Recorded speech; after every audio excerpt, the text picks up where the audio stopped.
Hello everyone, I hope आप सभी safe होंगे, हेल्दी होंगे और अपनी नॉलेज को बढ़ा रहे होंगे। मेरा नाम है Sandeep and welcome to trick it. दोस्तों, आई होप आपको मजा आ रहा होगा इस पर्टिकुलर सीरीज में। और फाइनली हम पहुंच चुके हैं सेंट्रल अफ्रीका में, और सेंट्रल अफ्रीका को हम दो पार्ट्स में कवर अप करने वाले हैं क्योंकि वीडियोस बहुत लेंदी हो जाती हैं। और हाँ, मैं एक एक्सपेरिमेंट काइंड ऑफ कर रहा हूँ। मैं आजकल शॉर्ट वीडियो बनाने की कोशिश कर रहा हूँ, तो आप चेकआउट कर सकते हैं। मैं लिंक उनके डिस्क्रिप्शन में दे दूंगा। इंस्टाग्राम पे भी मैं वो अपलोड कर रहा हूँ। अगर आप इंस्टाग्राम पे होंगे तो आप वहाँ पे भी मुझसे कनेक्ट हो सकते हैं। तो ज्यादा टाइम वेस्ट ना करते हुए आज की वीडियो को करते हैं स्टार्ट। शुरुआत करेंगे एक क्वेश्चन से जो कि होता है हमारी पिछली वीडियो से। तो आपको कमेंट्स में बताना है कि लिसोथो किस देश से घिरा हुआ है। तो बहुत सिंपल सा ये क्वेश्चन है। आई होप आप सभी आंसर करेंगे। चलिए आज के मैप पर आते हैं। तो दोस्तों, एक बार अगर हम फिर से देख लें तो अभी तक हम 3 रीजन्स कवर कर चुके हैं अफ्रीका के। सबसे पहले हमने कवर किया था ये वाला region which is called northern Africa. फिर उसके बाद हमने ये रीजन कवर किया था जिसको हम कहते हैं ईस्टर्न अफ्रीका। और पिछली वीडियो में हमने ये वाला रीजन कवर किया था जिसको हम कहते हैं सदर्न अफ्रीका। अब आप में से कुछ लोग कह रहे थे कि सेंट्रल अफ्रीका कवर करो और कुछ कह रहे थे कि वेस्टर्न अफ्रीका कवर करो। तो मैंने सोचा कि सीक्वेंस में ही चलते हैं, क्लॉकवाइज चल रहे हैं। तो अब हम कवर करेंगे इस वीडियो में सेंट्रल अफ्रीका। और सेंट्रल अफ्रीका में टोटल 8 कंट्रीज हैं, तो इसको भी हम 2 हिस्सों में डिवाइड करेंगे, यानी कि 2 वीडियोस आएंगी इसकी। तो ये 4 कंट्रीज आज की वीडियो में हम कवर करने वाले हैं। तो शुरुआत करते हैं पहली कंट्री से जिसका नाम है अंगोला। अंगोला के बारे में एक इंटरेस्टिंग फैक्ट मैं आपको बताता हूं कि अंगोला वर्ल्ड की 2nd largest Portuguese speaking country है। मैं पहले आपको बता चुका हूं जब हम यूरोप की बात कर रहे थे कि सबसे ज्यादा पोर्चुगीज बोली जाती है ब्राजील में। क्यों? क्योंकि ब्राजील हो गया, अंगोला हो गया, ये सारी की सारी पुर्तगाल की कॉलोनी रही हैं इन पास्ट। तो ये तो हुआ फन फैक्ट। आगे बढ़ते हैं और जानते हैं अंगोला की बाउंड्रीज के बारे में। तो अंगोला की अगर बाउंड्रीज की बात करें तो सबसे पहले अगर आप यहाँ सदर्न डायरेक्शन में देखेंगे तो ये बाउंड्री शेयर करता है नामीबिया के साथ। उसके बाद अगर आप इस तरफ जाएंगे ईस्टर्न डायरेक्शन में तो यहाँ पर ये बाउंड्री शेयर करता है जाम्बिया के साथ। ऊपर नॉर्दर्न डायरेक्शन में जब आप जाएंगे तो यहाँ पर देखेंगे आप ये बाउंड्री शेयर करता है डेमोक्रेटिक रिपब्लिक ऑफ कॉन्गो के साथ। और एक और कंट्री के साथ ये बाउंड्री शेयर करता है। आप लोग सोचेंगे कैसे? जी हाँ, यहाँ पर ये जो छोटा सा रीजन आप देख रहे हैं ना, ये जो इतना पोर्शन है ये अंगोला से कनेक्टेड नहीं है, लेकिन ये अंगोला की ही टेरिटरी है। और ये यहाँ पर बॉर्डर किसके साथ शेयर कर रहा है? रिपब्लिक ऑफ कॉन्गो के साथ। ठीक है, तो 2 कंट्रीज हैं, रिपब्लिक ऑफ कॉन्गो और एक है डेमोक्रेटिक रिपब्लिक ऑफ कॉन्गो। इनमें लोगों को कंफ्यूजन रहता है और वो कंफ्यूजन थोड़ी देर बाद जब हम दोनों कंट्रीज को डिस्कस करेंगे तो वो क्लियर हो जाएगा। तो फिलहाल आपको ध्यान रखना है अंगोला 4 कंट्रीज के साथ बॉर्डर शेयर करता है। और ये जो टेरिटरी है इसका नाम भी मैं आपको बता देता हूं। तो इसका नाम है कमिंडा प्रोविंस। अंगोला की कैपिटल आपको यहां पर देखने को मिलेगी। ये रेड डॉट से मैंने कैपिटल्स को बनाया हुआ है। कैपिटल का नाम है लुआंडा। लौंडा नहीं है, लुआंडा है, इस चीज का ध्यान रखना। अच्छा, एक और बात, इस कैपिटल को पेरिस ऑफ अफ्रीका भी कहा जाता है। यानी कि इनकी जो कैपिटल है लुआंडा वो काफी रिच लगती है, अलग ही दुनिया लगती है वहां पे। लेकिन बाकी के जो रीजन में आप देखेंगे अंगोला की तो वहां पर थोड़ा डिफरेंट सिनेरियो नजर आता है। और इनकी कैपिटल जो है वो काफी एक्सपेंसिव है। सिर्फ कैपिटल ही नहीं, पूरा का पूरा अंगोला भी काफी एक्सपेंसिव कंट्री है। उसके पीछे रीजन ये है कि ये मोस्टली जो चीजें हैं वो एक्सपोर्ट करते हैं, उसकी वजह से यहाँ पर प्राइजेस काफी हाई रहते हैं। अब बात कर लेते हैं अंगोला की हिस्ट्री की। तो जैसा कि मैं आपको बता चुका हूं कि ये पोर्चुगीज की कॉलोनी थी इन द पास्ट। और ये जब पोर्चुगीज के अंडर थे तो यहाँ पर 3 अलग अलग ग्रुप थे जो पोर्चुगीज से इंडिपेंडेंस पाने के लिए फाइट कर रहे थे। वो ग्रुप कौन कौन से थे उस डिटेल में तो फिलहाल हम नहीं जाएंगे क्योंकि वो एक सेपरेट टॉपिक हो जाता है। तो जब इनको इंडिपेंडेंस मिल जाती है पोर्चुगीज से ईयर 1975 में, उसके बाद ये जो तीनों ग्रुप थे इनमें एक तरीके से अंदर वॉर स्टार्ट हो जाती है। और बाकी अफ्रीकन कंट्रीज की तरह आपको भी यहाँ पर फिर सिविल वॉर देखने को मिलेगी। अब ये जो 3 ग्रुप थे इनको भी अलग अलग पार्टीज के द्वारा सपोर्ट किया जा रहा था। एक को सपोर्ट किया जा रहा था यूएसएसए के द्वारा, एक को सपोर्ट किया जा रहा था यूएसएसआर के द्वारा। यानी कि ऑब्वियस सी बात होगी, ये क्या बन गया? एक कोल्ड वॉर। कोल्ड वॉर का टाइम चल रहा था इस टाइम पे, तो ये कोल्ड वॉर में बदल गया पूरा अंगोला। और तीसरी जो यहाँ पर पार्टी थी उसको सपोर्ट किया जाता था कॉन्गो के द्वारा। और ये जो सिविल वॉर था ये बहुत लंबे टाइम तक चलता रहा और फाइनली ईयर 2002 में जाकर ये एंड हुआ। यानी कि करीबन 26 साल तक ये चला। फिर उसके बाद सिविल वॉर ओवर होने के बाद यहाँ पर सिचुएशंस अंडर कंट्रोल हैं। और इस समय पर अगर हम बात करें अंगोला की तो इनकी इकोनॉमी ग्रो कर रही है और अच्छी स्पीड से ग्रो कर रही है। एंड होपफुली फ्यूचर में सारी चीजें यहाँ पर अच्छी हों। दोस्तों, ऑफिशियल लैंग्वेज की अगर बात करेंगे तो वो है यहाँ की पोर्चुगीज। मैं आपको बता चुका हूँ कि ये कॉलोनी रह चुकी है पोर्चुगल की। रिलीजन की बात करें तो आपको मेजोरिटी में यहाँ पर क्रिश्चियनिटी ही देखने को मिलेगी। और अगर यहाँ की करेंसी की बात करें तो वो है क्वांजा।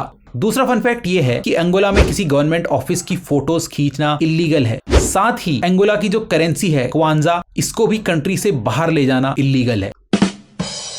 अंगोला के बाद अगली कंट्री देखते हैं and that is democratic Republic of the Congo. तो इसको जूम कर लिया जाए। ये कंट्री अफ्रीका की सेकंड लार्जेस्ट कंट्री है in terms of area. First पे आता है कौन सा कंट्री? अल्जीरिया। और वर्ल्ड लेवल पे अगर बात करें तो अल्जीरिया आपको पता है 10th नंबर पर आता है और 11th नंबर पर आपको देखने को मिलेगा democratic Republic of the Congo in terms of area. Population की अगर बात करेंगे तो उसके टर्म्स में ये अफ्रीका की 4th लार्जेस्ट कंट्री है आफ्टर नाइजीरिया। फिर उसके बाद नंबर आता है इथियोपिया का, फिर उसके बाद नंबर आता है इजिप्ट का और 4th नंबर पर आता है ये कंट्री। अब बात कर लेते हैं इसकी बॉर्डर्स की। तो टोटल 9 कंट्रीज के साथ ये कंट्री बॉर्डर शेयर करती है। सबसे पहले इस तरफ ये बॉर्डर शेयर करती है रिपब्लिक ऑफ कॉन्गो के साथ। ऊपर ये जो कंट्री है इसका नाम है सेंट्रल अफ्रीकन रिपब्लिक। इस तरफ ये कंट्री हो गई साउथ सुडान। यहाँ पर ये कंट्री जो है इसका नाम है युगांडा। और यहाँ पे ये 2 छोटी कंट्रीज कौन सी हैं? ये है रवांडा और ये है बुरुंडी। फिर यहाँ पर इस कंट्री का नाम है तांजानिया। तांजानिया के बाद इधर अगर आप देखेंगे तो इस कंट्री का नाम है जाम्बिया। और फिर इस तरफ ये बॉर्डर शेयर करता है अंगोला के साथ। कैपिटल की अगर बात करें तो यहाँ पर आपको एक कैपिटल देखने को मिलेगी जिसका नाम है किंशासा। और किंशासा जो है वो यहाँ पर कॉन्गो रिवर पड़ती है ऐसे ये वाले रीजन में, जो कि बॉर्डर बनाती है रिपब्लिक ऑफ कॉन्गो और डेमोक्रेटिक रिपब्लिक ऑफ कॉन्गो के बीच। तो उसी के किनारे पर ये कैपिटल है। और इस रिवर के दूसरी तरफ यहाँ पर रिपब्लिक ऑफ कॉन्गो की कैपिटल पड़ती है जिसका नाम है ब्राज़ाविले। और ये 2 कैपिटल्स जो है ना, इनको कहा जाता है वर्ल्ड्स क्लोजेस्ट कैपिटल, क्योंकि इन दोनों के बीच का डिस्टेंस जो है वो बस ये वाटर ही है। करीबन 2 किलोमीटर से भी कम का डिस्टेंस है इन दोनों के बीच में। और कॉन्गो रिवर की अगर बात आई है, कॉन्गो रिवर आपको मैं पहले ही बता चुका हूं कि सेकंड लार्जेस्ट रिवर है अफ्रीका की। नंबर 1 पे आ जाती है नाइल रिवर। नाइल रिवर के बाद आ गई आपकी कॉन्गो रिवर। कॉन्गो रिवर के बारे में एक और इंटरेस्टिंग बात यह है कि ये वर्ल्ड की डीपेस्ट रिवर है। और इस रिवर को पहले जायर रिवर भी कहा जाता था। जायर रिवर क्यों कहा जाता था, इसके पीछे की स्टोरी थोड़ी देर में आपको पता चलेगी। दोस्तों बात कर लेते हैं इक्वेटर की, क्योंकि वो इस रीजन से पास होती है। हमारी पिछली वीडियोस में हम बात कर चुके हैं कि इक्वेटर इस रीजन से पास होती है। ये कंट्री हो गई आपकी सोमालिया, फिर ये हो गया केनिया आपका, ये हो गया युगांडा। तो युगांडा के बाद यहाँ पर ये रहा डेमोक्रेटिक रिपब्लिक ऑफ कॉन्गो, यहाँ से पास होती है। फिर ये रिपब्लिक ऑफ कॉन्गो से भी पास होगी। उसके बाद ये यहाँ पर इस कंट्री का नाम है गैबॉन, तो गैबॉन से भी ये पास होती है। और फिर यहाँ पर ये कंट्री पड़ती है जिसको बोलते हैं साउ टोम प्रिंसिपे। यहाँ पे जो आइलैंड आपको दिख रहे हैं ये दोनों, तो यहाँ से ये पास होती है। तो टोटल 7 कंट्रीज से ये अफ्रीका में पास होती है इक्वेटर। इस बात का आप ध्यान रखें। दोस्तों अब बात कर लेते हैं इनकी हिस्ट्री की। जैसा कि मैंने आपको बताया कि यहाँ पर कंट्री है जिसका नाम है रिपब्लिक ऑफ कॉन्गो। तो ऐसा लगता है कि शायद इन दोनों कंट्रीज के बीच में कुछ पार्टीशन टाइप का हुआ होगा और उसके बाद दोनों कंट्रीज अलग हो गई होंगी, इसीलिए इनके नाम भी सिमिलर टाइप के हैं। लेकिन ऐसा नहीं है, ये दोनों ही टेरिटरीज अलग अलग हुआ करती थी पहले से ही। अगर हम रिपब्लिक ऑफ कॉन्गो की बात करें तो ये फ्रांस की कॉलोनी हुआ करता था। वहीं अगर हम डेमोक्रेटिक रिपब्लिक ऑफ कॉन्गो की बात करेंगे तो ये बेल्जियम की कॉलोनी हुआ करता था। चक्कर ये था कि यहाँ पर मैंने आपको बताया एक रिवर पड़ती है कॉन्गो रिवर, राइट? तो कॉन्गो रिवर के नाम पर दोनों ही कंट्रीज ने अपना नाम रखा है, इसीलिए इनके नाम सिमिलर हैं। तो चलिए हिस्ट्री की बात करते हैं। जैसा कि मैंने आपको बताया कि ये बेल्जियम की कॉलोनी था। 1884 में जो पेरिस कॉन्फ्रेंस हुई थी उसमें जो स्पेसिफिकली यूरोपियन कंट्रीज थी उन्होंने अफ्रीका को बांट लिया था कि भाई ये हिस्सा तुम्हारा, ये हिस्सा हमारा। तो उस समय जो बेल्जियम के किंग थे जिनका नाम था लियोपोल्ड II, इन्होंने बाकी की कंट्रीज को कन्विंस कर लिया और बोला कि इस रीजन को मैं अपने अंडर रखना चाहता हूं और मैं इस रीजन में बहुत सुधार करना चाहता हूं। तो सारी कंट्रीज एक तरह से कन्विंस हो गई और ये वाली टेरिटरी इनको दे दी गई और इन्होंने इस कंट्री का उस समय नाम रखा फ्री स्टेट। फिर आने वाले टाइम में इन्होंने वहां पर स्लेवरी वगैरह खूब करवाई। यहाँ पे लोगों को रबर प्रोडक्शन वगैरह कराते थे, जो काम सही से नहीं करता था उनके हाथ वगैरह काट देते थे। बहुत मारकाट मचाई अपने प्रॉफिट के लिए इन्होंने यहाँ पर। इस वजह से ईयर 1908 में जब बहुत प्रेशर पड़ा इन पर तो इनको ये टेरिटरी छोड़नी पड़ी और ये पूरी तरीके से फिर जो बेल्जियम की गवर्नमेंट थी उसके अंडर ये टेरिटरी आ गई। और फिर 1960 तक ये टेरिटरी बेल्जियम के ही अंडर रहती है और 1960 में जाकर इनको इंडिपेंडेंस मिलती है फाइनली। और 1960 में ही इंटरेस्टिंग बात यह है कि ये जो दूसरा वाला रीजन है जिसको हम रिपब्लिक ऑफ कॉन्गो बोल रहे हैं आज, उसको भी इंडिपेंडेंस मिलती है। तो जब इंडिपेंडेंस मिली दोनों कंट्रीज ने अपना नाम क्या रखा? Republic of Congo. अब दोनों ही कंट्रीज ने रिपब्लिक ऑफ कॉन्गो रख लिया अपना नाम, तो ये तो दिक्कत की बात हो गई। तो फिर इन कंट्रीज को डिफरेंशिएट किया जाता था इनकी कैपिटल के नाम से। रिपब्लिक ऑफ कॉन्गो की कैपिटल मैंने आपको बताया ब्राज़विले थी, तो इसको कहा जाता था कॉन्गो ब्राज़ा। इसी तरीके से डेमोक्रेटिक रिपब्लिक ऑफ कॉन्गो की अभी जो फिलहाल जो कैपिटल है उसका नाम क्या है? किंशासा, लेकिन पहले इसका नाम हुआ करता था लियोपोल्ड विले। इस वजह से इसको कहा जाता था कॉन्गो लियोपोल्ड विले। तो कैपिटल्स की नाम यूज करके इनको डिफरेंशिएट किया जाता था। लेकिन फाइनली इस रीजन वाली कंट्री ने सोचा यार ये झंझट खत्म करो, और ईयर 1964 में इन्होंने अपना नाम रख लिया democratic Republic of the Congo. फिर आगे और भी इंटरेस्टिंग चीजें होती हैं इस रीजन में। डेमोक्रेटिक रिपब्लिक ऑफ कॉन्गो में ईयर 1965 में एक मिलिट्री कूप होता है, और उससे यहाँ पर एक इंसान पावर में आता है जिसको कहते हैं मोबूटो, और इसने एक डिक्टेटर की तरह यहाँ पर शासन किया। और फिर 1971 में जाकर इसने कंट्री का नाम चेंज करके रख दिया जायर। इसीलिए थोड़ी देर पहले मैं आपको बता रहा था कि कॉन्गो रिवर को फॉर्मली जायर रिवर भी कहा जाता था। अब ये जो 1970s वाला टाइम था, आपको पता ही है इस समय कोल्ड वॉर चल रही थी, तो इस रीजन में भी आपको कोल्ड वॉर देखने को मिलेगी। जो ये वाला रीजन है डेमोक्रेटिक रिपब्लिक ऑफ कॉन्गो, यहाँ पर की जो गवर्नमेंट थी उसको सपोर्ट दिया जाता था यूएसए के द्वारा, और इस तरफ जो गवर्नमेंट थी उसको सपोर्ट दिया जाता था यूएसएसआर के द्वारा। तो ये भी अफेक्टेड थी कोल्ड वॉर से। तो फिर मोबूटो से लोग यहाँ पर काफी परेशान थे, उसकी डिक्टेटरशिप से एक तरह से। फिर उसके बाद 1997 में मोबूटो को यहाँ पर सत्ता छोड़नी पड़ती है, क्योंकि काफी सारे इंटरनल वॉर वगैरह हो रही थी कंट्री में, और मोबूटो ने यहाँ पे सत्ता छोड़ी। और उसके बाद यहाँ पर खतरनाक सिविल वॉर्स हुए। 2 वॉर्स होती हैं, एक हुआ यहाँ पर फर्स्ट कॉन्गो वॉर कहते हैं उसको, और फिर बोलते हैं सेकेंड कॉन्गो वॉर। और इनकी बात करें तो ये चला 97 से लेकर 2003 तक। कहा जाता है कि सेकेंड वर्ल्ड वॉर के बाद ये सबसे खतरनाक इवेंट है। इसमें करीबन 60 लाख लोगों की मौत हुई है, 6 मिलियन के आसपास लोग मर चुके हैं अभी तक। और फिर ईयर 2006 में यहाँ पर फ्री इलेक्शंस होते हैं। फ्री इलेक्शंस के बाद भी यहाँ पर ऐसा नहीं है कि बहुत अच्छा एडमिनिस्ट्रेशन वगैरह हो गया। एडमिनिस्ट्रेशन में कमियां अभी भी यहाँ पर हैं, जिसकी वजह से ये कंट्री अभी भी काफी पुअर है। वहीं अगर हम दूसरी कंट्री इस तरफ जो रिपब्लिक ऑफ कॉन्गो है उसकी बात करेंगे, तो वो टाइम के साथ काफी अच्छी तरीके से ग्रो कर गया है, उनकी इकोनॉमी काफी तेज जा रही है। लेकिन इस तरफ साइज तो बहुत बड़ा है इस कंट्री का, democratic Republic of the Congo का, लेकिन ये आगे नहीं बढ़ पा रहे हैं। और इंटरेस्टिंग बात ये है कि इनके पास कहा जाता है कि करीबन $25 ट्रिलियन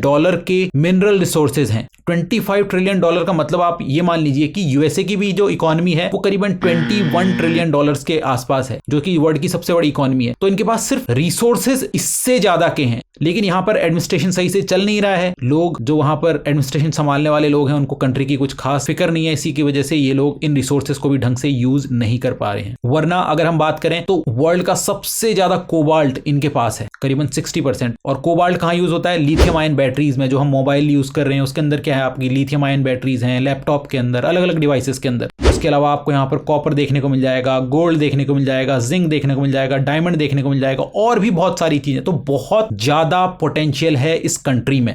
और जो टेंशन्स वगैरह हैं अभी भी यहाँ पर आपको बहुत देखने को मिल जाएंगी, प्रॉब्लम्स वगैरह। इसकी वजह से यहाँ पर यूनाइटेड नेशंस की जो पीस कीपिंग फोर्स है वो सबसे ज्यादा मात्रा में इसी कंट्री में आपको देखने को मिलेगी। थोड़ा फिजिकल एस्पेक्ट की बात करें इस कंट्री की, तो ये वाला जो रीजन है इसको कहा जाता है क्यूब रीजन। और यहाँ पर आपको एक नेशनल पार्क देखने को मिलेगा जिसका नाम है Virunga national park. Virunga national park Africa का oldest national park, I think 1920 से है ये नेशनल पार्क। और इस नेशनल पार्क के अंदर आपको 2 एक्टिव वॉल्केनोज देखने को मिलेंगे। एक का नाम है माउंट निरागोंगो और दूसरे का नाम है माउंट न्यामुरागिरा। इसी रीजन में आपको अफ्रीका की सेकंड हाईएस्ट पीक भी देखने को मिलेगी जिसका नाम है माउंट स्टैनली। फर्स्ट पे आपको पता ही है माउंट किलिमंजारो है, और उसके बाद जो माउंट केनिया है वो है सेकंड हाईएस्ट पीक, और थर्ड नंबर पे माउंट स्टैनली आ जाती है। और जो माउंट स्टैनली है ये कुछ इस रीजन पे पड़ती है, यहाँ पर एक तरह से एकदम बॉर्डर में युगांडा और डेमोक्रेटिक रिपब्लिक ऑफ कॉन्गो के। दोस्तों शायद आप लोगों को ये बात पता ही होगी कि इक्वेटर जहां से गुजरती है उस रीजन में काफी बारिश होती है, और इस वजह से आपको इस रीजन में ट्रॉपिकल रेन फॉरेस्ट देखने को मिलेगा। इस पिक्चर से आपको पता चल जाएगा। तो देखिए आप डीआरसी के अंदर, डेमोक्रेटिक रिपब्लिक ऑफ कॉन्गो के अंदर आपको मोस्टली ये बहुत ही ग्रीन कलर में देख रहे हैं आप। तो ये है ट्रॉपिकल एवरग्रीन फॉरेस्ट। इस रीजन में कॉन्गो रिवर का बेसिन है पूरा, इसीलिए इस रेन फॉरेस्ट को कहा जाता है कॉन्गो रेन फॉरेस्ट। और आप देख सकते हैं मेजरली 3 कंट्रीज में आपको देखने को मिलेगा ये रेन फॉरेस्ट। एक है डेमोक्रेटिक रिपब्लिक ऑफ कॉन्गो, यहाँ पर रिपब्लिक ऑफ कॉन्गो, फिर यहाँ पर गैबोन में, ऊपर इक्वेटोरियल गिनी और थोड़ा बहुत कैमरून में भी देखने को मिलेगा। मेजरली 3 कंट्रीज के अंदर, फिर उसके बाद ये 2 कंट्रीज इधर कैमरून और इक्वेटोरियल गिनी में भी। लेकिन अगर मेजर पोर्शन की बात करें तो वो आपको डीआरसी के अंदर ही देखने को मिलेगा। करीबन 60% एरिया कॉन्गो रेन फॉरेस्ट का इसके अंदर है। और जो कॉन्गो रेन फॉरेस्ट है ये वर्ल्ड का सेकंड लार्जेस्ट रेन फॉरेस्ट है। नंबर 1 पे कौन सा आता है, जो कि साउथ अमेरिका में देखने को मिलता है, और उसका नाम है अमेज़न रेन फॉरेस्ट। दोस्तों उसके अलावा अगर ऑफिशियल लैंग्वेज की बात करें डीआरसी के अंदर तो वो आपको देखने को मिलेगी फ्रेंच। जो लोग सोच रहे हैं कि यार ये तो बेल्जियम की कॉलोनी थी तो यहाँ पर फ्रेंच की बोली जा रही है, तो आपको पता होना चाहिए कि बेल्जियम में भी अगर आप ऑफिशियल लैंग्वेज की बात करेंगे तो वहाँ पे कौन सी लैंग्वेज बोली जाती है? डच बोली जाती है, फ्रेंच बोली जाती है, जर्मन बोली जाती है। यहाँ पर तो बाकी की जो अभी हम कंट्रीज देखेंगे, रिपब्लिक ऑफ कॉन्गो और यहाँ गैबोन, यहाँ पर भी फ्रेंच ही बोली जाती है क्योंकि ये फ्रांस की कॉलोनी हुआ करती थी। लेकिन डीआरसी बेल्जियम की कॉलोनी थी और यहाँ पर क्या बोली जाती है, फ्रेंच ही बोली जाती है मेजरली, इसलिए ऑफिशियल लैंग्वेज यहाँ की फ्रेंच है। उसके अलावा अगर करेंसी की बात करेंगे तो यहाँ पर चलती है फ्रैंक, और कौन सा फ्रैंक, कॉन्गोलीज फ्रैंक। तो अंगोला हो गया, डेमोक्रेटिक रिपब्लिक ऑफ कॉन्गो हो गया। अब हम आएंगे तीसरी कंट्री में जिसका नाम है रिपब्लिक ऑफ कॉन्गो। सबसे पहले हम देख लेते हैं इसकी बाउंड्रीज। तो इस तरफ आपको इनका भाई देखने को मिलेगा, बड़ा भाई democratic Republic of the Congo, और इस तरफ ये अंगोला के साथ बॉर्डर शेयर करेगा क्योंकि यहाँ पर ये जो रीजन है इसको क्या बोलते हैं, कमिंडा प्रोविंस। इस तरफ ये बॉर्डर शेयर करता है गैबोन के साथ। ऊपर ये जो कंट्री है इसको कहते हैं कैमरून, और यहाँ पर ये बॉर्डर शेयर करेगा सेंट्रल अफ्रीकन रिपब्लिक के साथ। कैपिटल की बात करें तो हम पहले डिस्कस कर चुके हैं, इसकी कैपिटल क्या है, ब्राज़विले। इसीलिए रिपब्लिक ऑफ कॉन्गो क्या भी कहा जाता है, कॉन्गो ब्राज़ा, और ऐसे ही डेमोक्रेटिक रिपब्लिक ऑफ कॉन्गो क्या कहा जाता है, कॉन्गो किंशासा। दोस्तों हिस्ट्री की तो क्या ही बात करें, हिस्ट्री हम ऑलरेडी डिस्कस कर ही चुके हैं जब हम पिछली कंट्री देख रहे थे, और मैंने आपको बताया था कि ये फ्रांस की कॉलोनी हुआ करती थी और ईयर 1960 में इनको उनसे आज़ादी मिल गई थी और फ्रांस की कॉलोनी हुआ करती थी। तो इसी वजह से यहाँ की ऑफिशियल लैंग्वेज की भी अगर बात करेंगे तो वो फ्रेंच ही आपको देखने को मिलेगी। और इंडिपेंडेंस के बाद यहाँ पर भी एक तरह से डिक्टेटरशिप वगैरह चली, लेकिन टाइम के साथ साथ अगर हम 2000 के आसपास के बाद की बात करें तो ये कंट्री काफ़ी अच्छी तरीके से आगे बढ़ रही है और इनकी इकॉनमी भी अच्छी तरह से ग्रो कर रही है। अगर इनकी करेंसी की हम बात करेंगे तो इनकी करेंसी आपको देखने को मिलेगी फिर से फ्रैंक, लेकिन थोड़ा सा यहाँ पर कैच है, इस फ्रैंक का जो नाम है वो है सेंट्रल अफ्रीकन फ्रैंक। अब इसके पीछे रीजन क्या है वो भी मैं आपको बताता हूँ। ये जो टेरिटरी आपको येलो कलर में दिख रही है ना, ये फ्रांस की टेरिटरी हुआ करती थी। इसमें आज की प्रेजेंट की 4 कंट्रीज आती हैं, Gabon, Congo, central African Republic और चैड। तो इन चारों कंट्री में आपको यही करेंसी देखने को मिलेगी जिसको कहा जाता है सेंट्रल अफ्रीकन फ्रैंक। और ये जो टेरिटरी थी ना फ्रांस की, इसको इन्होंने क्या नाम दिया था उस समय, फ्रेंच इक्वेटोरियल रीजन, क्योंकि इक्वेटर के आसपास वाला रीजन है ना, इसलिए इसको ये कहते थे फ्रेंच इक्वेटोरियल रीजन। और इसी तरीके से हमने रिपब्लिक ऑफ कॉन्गो को बहुत जल्दी से कवर कर लिया क्योंकि हमने मोस्टली जो चीजें थी वो कॉन्गो में ही डिस्कस कर ली थी। नेक्स्ट कंट्री है गैबोन। तो चलिए इसको जूम करते हैं। सबसे पहले गैबोन की अगर हम बाउंड्रीज देखेंगे तो यहाँ पर ये जो कंट्री आपको देखने को मिलेगी इसके साथ ये बाउंड्री शेयर करता है और इस कंट्री का नाम है इक्वेटोरियल गिनी, जिसको हम नेक्स्ट वीडियो में देखेंगे। ऊपर ये बॉर्डर शेयर करता है कैमरून के साथ, यहाँ पर तो आप देख ही रहे हैं कॉन्गो के साथ ये बॉर्डर शेयर करता है और ये किसी और के साथ बॉर्डर शेयर नहीं करता। तो आपका अटलांटिक ओशन हो ही गया। और इस तरफ ये जो आप देख रहे हैं आइलैंड कंट्री, इसको क्या बोलते हैं, साओ टोम एंड प्रिंसिपे। जो आइलैंड कंट्रीज है उनको हम एक सेपरेट वीडियो में देखने वाले हैं अफ्रीका की, तो डोंट वरी अबाउट देम। यहाँ पर आपको ये कैपिटल देखने को मिलेगी गैबोन की जिसका नाम है लिब्राविले। दोस्तों गैबोन को अगर आप देखेंगे मैंने ग्रीन कलर में बनाया हुआ है, उसके पीछे रीजन ये है कि गैबोन फॉरेस्ट से भरा हुआ है। अगर अफ्रीका की बात करें तो ये सेकंड मोस्ट फॉरेस्टेड कंट्री बोला जाता है। फर्स्ट नंबर पे वैसे सेचेलस आ जाता है, उसके बाद सेकंड नंबर पे ये आ जाता है। करीबन 85% ऑफ द कंट्री जो है वो फॉरेस्ट से भरा हुआ है। साथ ही यहाँ पर एग्रीकल्चर वगैरह ज्यादा नहीं होता। क्यों? क्योंकि भाई इनके पास ऑयल है। इनके पास ऑयल है तो मतलब क्या है, पैसा है, मनी है। तो ये क्या करते हैं, ये एक्सपोर्ट कर लेते हैं सारी की सारी चीज। ये कहते हैं क्या करनी खेती बाड़ी। इनकी अगर हिस्ट्री की बात करेंगे तो जैसा कि ये इक्वेटोरियल फ्रेंच रीजन का पार्ट थी, तो फ्रांस से इनको आजादी मिलती है ईयर 1960 में ही। ठीक है, 1960 के आसपास बहुत सारी कंट्रीज आपको आजाद होती हुई दिखेंगी अफ्रीका में, और इसी वजह से इनकी ऑफिशियल लैंग्वेज भी कवर कर लेते हैं। यहाँ पर क्या है, वो फ्रेंच ही है। और अनलाइक अदर अफ्रीकन कंट्रीज यहाँ पर आपको सिविल वॉर वाली सिचुएशन देखने को नहीं मिलेगी और ये कंट्री काफी अच्छी तरीके से प्रोग्रेस कर रही है आफ्टर इट्स इंडिपेंडेंस, और इनकी इकोनॉमी काफी अच्छे तरीके से ग्रो भी कर रही है। करेंसी की अगर बात करें तो वही same currency, central African Frank.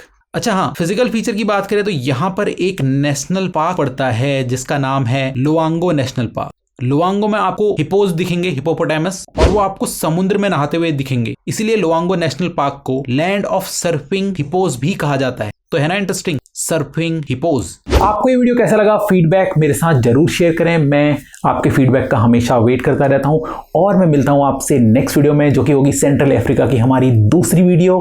तब तक अपना ख्याल रखिए। जय हिंद, जय भारत।